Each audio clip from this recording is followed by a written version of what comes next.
Here we have our EcoPly rig. This is a temporary rig that we've constructed to show the application of FIRECOAT. It's a simple product to apply where we'll just be painting the grooves with a brush and then rolling the face. So here's a sample of what we're going to do. With FIRECOAT, it's best to apply as thick as you possibly can. It all depends on its thickness for its performance. So FIRECOAT needs to get to a thickness of 0.7 millimeters, which is equivalent to what they call 700 microns, which is reasonably thick for paint. Once I've applied FIRECOAT to the EcoPly, we'll be using a wet film gauge to determine the thickness of the FIRECOAT. FIRECOAT relies on a certain thickness for the fire performance, especially in areas such as Bell 29 and Bell 40. FIRECOAT needs to be applied at a rate of 1.43 square metres per litre per coat. So FIRECOAT Exterior achieves Bell 40 when you apply a minimum of 2 coats at 0.34 millimetres per coat. FIRECOAT can also have an acrylic top coat applied over the surface.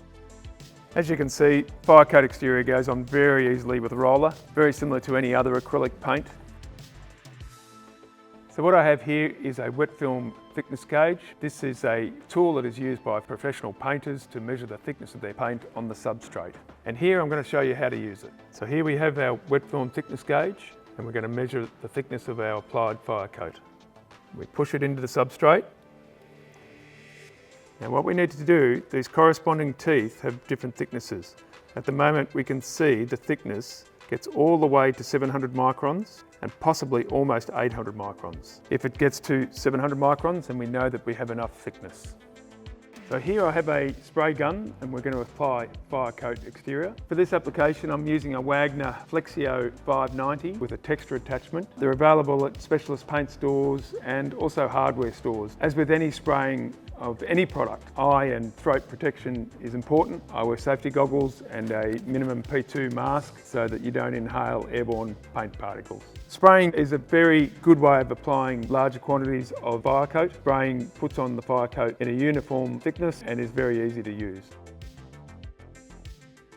FIRECOAT Exterior can be used on metals as well. So here we have a sheet of galvanised iron that we're going to roughen up the surface. As with any paint, if the surface is shiny, then FIRECOAT won't stick. So in this instance, we'll be sanding the surface to ensure good adhesion. In certain cases, FIRECOAT Exterior can even be used for FRLs on steel beams and the like. For more information around that, just go to our website. Now that I've sanded down the substrate, we're ready to apply FIRECOAT Exterior. It just applies the same way as you would on any timber substrate. You can use a brush, a roller or a spray, and it's the same process as applying to timber. So now you've seen how we've applied FIRECOAT Exterior. There's not many tools, specialist tools or equipment to use. It is very simple, minimal safety gear, very, very easy to apply. A great product, provides enormous fire resilience and really at a very cost-effective price point.